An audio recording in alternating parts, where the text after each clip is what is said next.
All right, so I'm gonna show you everything you need to know about your key fob / keyless entry on your Subaru. All right, so the first thing I'm gonna start with is the fob. It's pretty straightforward, but some people don't even realize what all the buttons do. So the first one right at the top, that one's gonna be your lock button. So you go ahead and press that.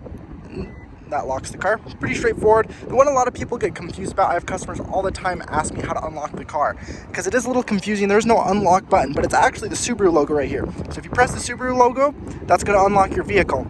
Now the bottom one, that's going to open the power tailgate. So if it has a power tailgate, you'll just press and hold, and that's going to open the power tailgate. Now if it's not a power tailgate, just by press and holding is only going to unlock the tailgate. It's only going to lock the trunk. So now to close it's the same way, just press and hold. Awesome, and then that's gonna close that tailgate. Now the bottom one, pretty straightforward, press and hold, that's your panic button. And then just press it again to turn it off. So what I'm gonna show you next is my favorite feature with the key fob, and that's the keyless entry function. So it does a few things. It's gonna unlock and lock your car and also start your car without having to put your key in and out, pull your key in and out of your pocket. It's super straightforward and super easy. So how it works is there's a sensor on the inside of that door handle. So if the car's locked, when I walk up to it, it's gonna sense my hands in here and it's gonna automatically open the door for me. And then locking is just as easy. You shut it and there's actually a little sensor right there. So you just tap that and that locks your car. Another thing I forgot to mention with you unlocking your door with the handle is you can actually adjust the settings, and a lot of people don't realize this. So by default, it's usually the driver door only that unlocks when you do that, but you can actually go into your settings and you can adjust it so all 4 doors open as well. And I'm gonna cut to that so you can see how that works. All right, so real quick, I'm gonna show you how you can adjust the setting for your keyless entry.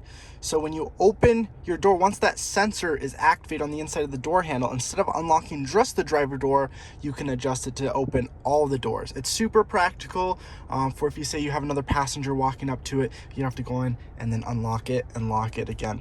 So what we're gonna do is we're gonna go right into our settings, and to get there from your home, if you're in another app, you can just press home, and then you go to your settings right over here, and then we're gonna click a couple times, and then right over there we're gonna see where it says car.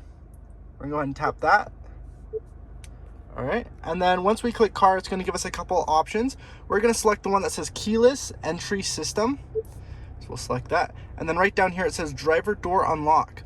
So you can adjust this, so instead of the driver door, you can have all the doors unlocked, which is how I prefer it. And now if you just prefer it for just the driver door only, you'd have this one selected. It's pretty straightforward. It is a nice feature to have that a lot of people don't realize in their Subaru. The next thing with the keyless entry is starting and turning off your car. It's super nice. You don't have to pull in and out of your key out of your pocket. You don't scratch up the side of the steering wheel like physical keys do. And it's also pretty straightforward. So I'll start with turning it off because the car's already turned on. It's really, really easy. All you do is press that button and it turns it straight off. Now, as far as turning it on, I know most people do know this, but there are some customers who I have actually asked me how to turn on the car. It's pretty straightforward. You just press the brake and then press the start button and the car starts right up. No need for a physical key anymore. So I get asked this a lot by customers. What if my key fob's dead? Am I screwed? Can I not start my car? Can I not get into my car? And the answer is no. You can still unlock your car and you can still start your car even if your key fob's dead. And I'm going to show you that. So what a lot of people don't realize is there's a little button on the bottom. And what you do is you press and pull, and there's actually a physical key that pops out. And right where the keyhole is on the door, you can twist that, and that's gonna unlock the door. You can also lock it as well. Now, as far as starting your car, it's super straightforward. So usually you can just have your keys in your pocket and start it. But when the battery's dead, you have to do it a little bit differently. It's still really easy. So I'm gonna just turn off the car for example. So basically, there's a chip inside this key fob, and what you have to do is you have to press that key fob right up next to that start button. And then what I like to do is just press the key fob against the start button, and then it'll start it right up. And I'll also link a video in the bottom on how to replace the battery, because that's another thing a lot of people don't realize. Yes, you can bring it into a dealership and they'll usually do it for you, but I'm going to show you how you can do it by yourself. So I'm going to leave a link to that video right in the description. Feel free to watch it if you'd like. All right, so that's everything you need to know about your key fob and keyless entry on your Subaru. I hope this video helped. If it did, feel free to subscribe. This is my first video I'm posting on this YouTube channel. I'll be posting a lot more Subaru related content. If you have any ideas or questions about your Subaru, feel free to comment below, and I'll be uploading some more stuff here in the future. Thanks guys for watching.